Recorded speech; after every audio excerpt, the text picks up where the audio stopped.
we have to educate ourselves on purpose. And being, you hear me say this all the time, intentional in that, meaning that they love our rhythm, but they don't want our blues. Okay? Wow. And Wow. that's been the problem, because they understand where we come from more than we do. And I don't mean geographical.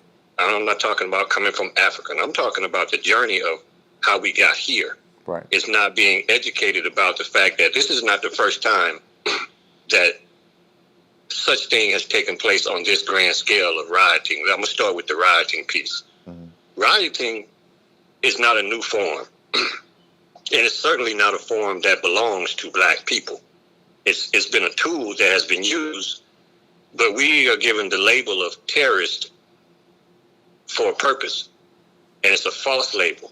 Right. Because the true terrorism happened first in the history on this territory, this land, with the Confederate. The Confederates were the first to ever terrorize their own country, when they were displeased with the fact that they realized that they were losing two things, which was their wealth and their ability to maintain. And what was that? Us.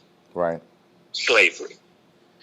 That's what started that's what started the Civil War, was them rioting and tearing up the country and, destroying land and destroying other people's property, because they were in fear and angry about the fact that this was an economic situation.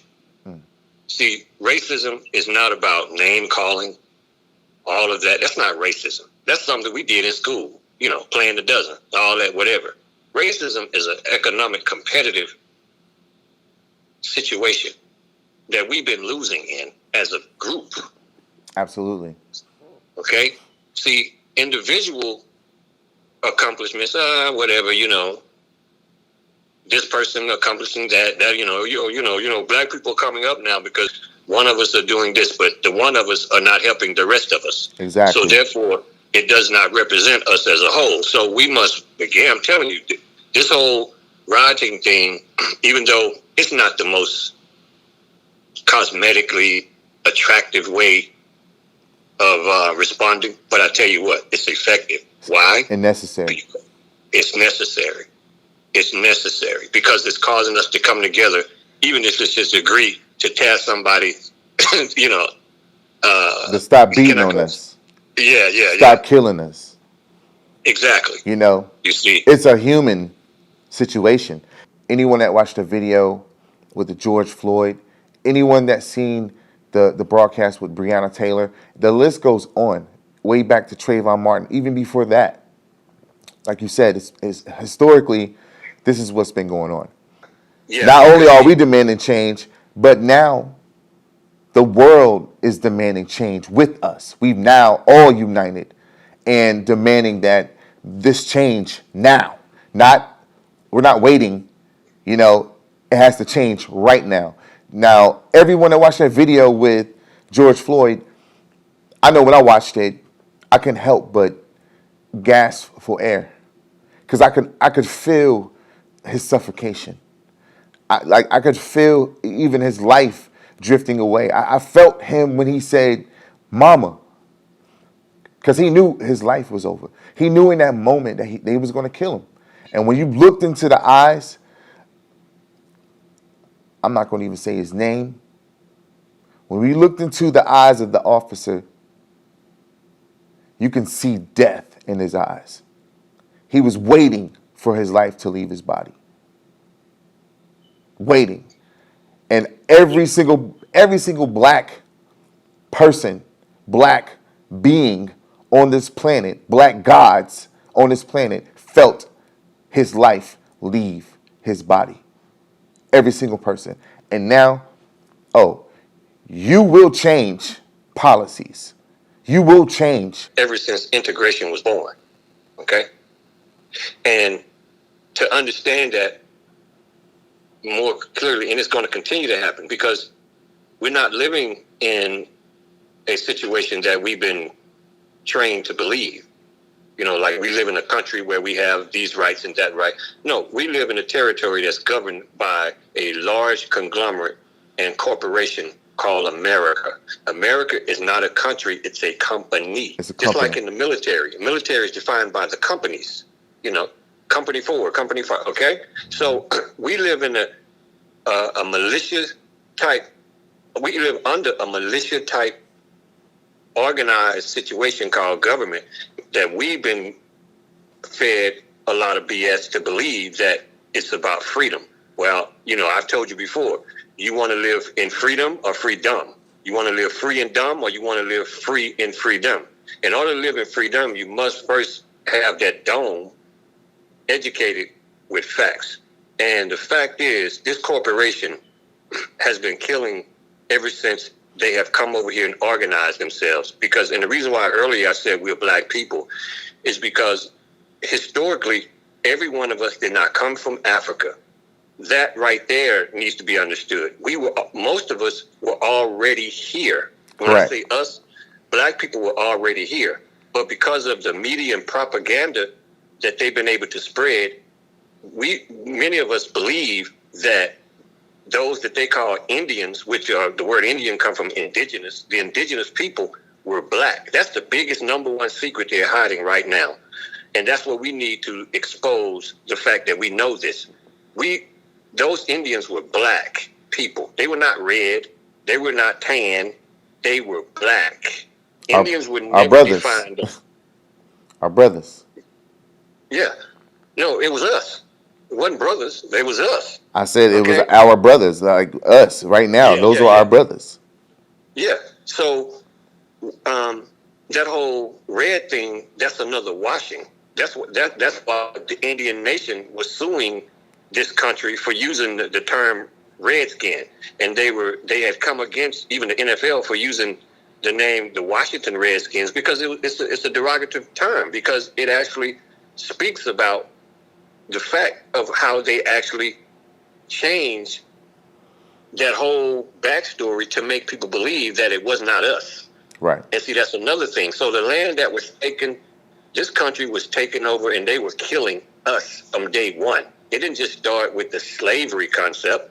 It started day one. They came over here with that in mind and with that mission in doing it. So what they owe us is not just to stop killing. That's automatic. That's automatic. They owe us way much more than that. Okay? And we have to know what we're marching and fighting and rioting for. We're not rioting, and don't get me, I would in no way diminish anyone's life, but we're not rioting and fighting because one person has died. We're fighting because we are dying. Correct. And we have been dying since day one. See, and we must change that. And I think that where we are now, we've come to a halt. And when I say halt, I mean that at this point, people are ready to, if they're going to die, they would rather die fighting for their lives than to lose their life under the knee of another police officer, or lose their life under the arrest, of a police officer, or lose their life simply by being in their house sleeping, and because, they mistakenly bust in your house with a no-knock warrant. They just run up in your house and end up shooting you and killing you, and then that's probable cause, and they actually get immunity. Mm-hmm. How is that possible? You murder in front of cameras, murder someone, murder a person, and mostly black people. Because this is another thing too, and the rioting is warranted, because I think people are fed up with the whole bill of goods of this whole forgiveness concept. We are to forgive. This country was founded on Christian values. That's a Christian lie, because if you know the history of this country, it was founded on the American dream, and the American dream was black people were the dream. You come over here, if you buy a slave, you get free land, and it was what it was titled the dream. Do you understand that? So listen, and the only people sleep were us. So now we're awake, and this is what we got to do. See, instead of us even being entertained with the idea of forgiveness for this particular human being, that what he did to this brother, let's put before this country and before our, I would say, leaders and even others that are looking upon, America do not stand on the forgiveness concept. They just sell it. Okay? And they sell it for a reason.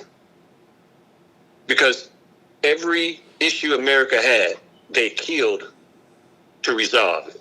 Right. That's called war. I'll give you an example. This whole World Trade Center situation. When they come to the table and presented their facts in saying that it was Osama bin Laden and, his crew of people, they didn't forgive them. They didn't forgive him. They went at him with a vengeance to kill him, and they killed him. Okay? It was no forgiving. It was no, let's investigate. But when it comes to us, they expect us to forgive, march peacefully. Well, let me tell you something. I didn't know him, but I love what some of the things he stood for, and I love and I'm talking about Martin Luther King, Dr. Martin Luther King, and Malcolm X. But let me tell you, Dr. Martin Luther King was good at parading people to come together so we can sit in a restaurant and eat pie and cake and drink out of a water fountain. But he wasn't that great when it came to us creating economic structure and building banks. I no longer need to just march so I can be not killed by a white cop or a white person, when I'm in a situation that I'm innocent. I shouldn't have to march for that. Correct. Okay? No, that's not anything matter of fact, we're not supposed to be marching for anything. Exactly. Okay? We're supposed to be going up there and demanding laws be changed. We're supposed to be in a position to change. We don't have to, not demand, change. Because we're supposed to be in a position where we can create the laws that make this a more peaceable place to inherit. But that's been changed because those that are in control of this country, they don't live by the things which they talk about and teach. And preach. That's called propaganda. Right. So I think, like you said earlier, this is a needed situation as far as the rioting, but it needs to go beyond that. We got to go beyond, it's the baby stage. It's like babies, they kick and scream on the floor when they can't get something. And we get it because that's their only means of communicating that they need something to change. Right. But other than their pamper. So now we done changed. We know we need change. We've been vocal about it. So now we got to start figuring out how do we implement this as adults. Not no more babies converting like animals on a jungle room floor. Let's now stand up on our 2 feet like men and kings and gods and queens. And queens, absolutely. Goddesses. And when I say kings, I don't necessarily mean gender. I mean, those that presides over kingdom. We all are kings. Okay? So, yes, it's time to go to the next level of this because we can't continue to kick on the floor like a baby. Exactly. Exactly. Now we need to implement actionable items and actually action them. Proceed. To organize. Like many leaders have been talking about organizing and coming together and making things happen. But I think that like those particular things, to talk about that is one thing, but to do it is another. And I think that we're in a moment where we have the mic. We're holding the mic. Everybody can hear us. Everybody's joining in with us. Everybody's rooting for us. Everybody's in support of what we're trying to do. But now that we got everyone's attention, we got the follows, we got the likes, okay? We got the subscribers. But what are they subscribing to? What are they following us to do? How are they going to help us do what? And those particular things are the things that we need to come together and figure out. You know, what are those That's things? right. And it needs to happen right now, in the moment. We have this moment right now. The window's completely open. I believe that the whole entire universe is collectively gathered together with the creator of all creation to assist us in actioning the things that we want to do. That's right. Not what someone's going to do for us, what we are going to do. That's So right. that moment is right now. So what are we It's going right to do? now. Because change don't come. It happens. Absolutely. And it's happening right now. We're in the moment. This is not the time for you to, flaunt the fact that the whole world is marching for us or the whole world is rioting and, protesting and everything for us. It's time for us to actually really decide what exactly we want, what exactly we are going to have change, and how we're going to make that happen. It needs to happen right now.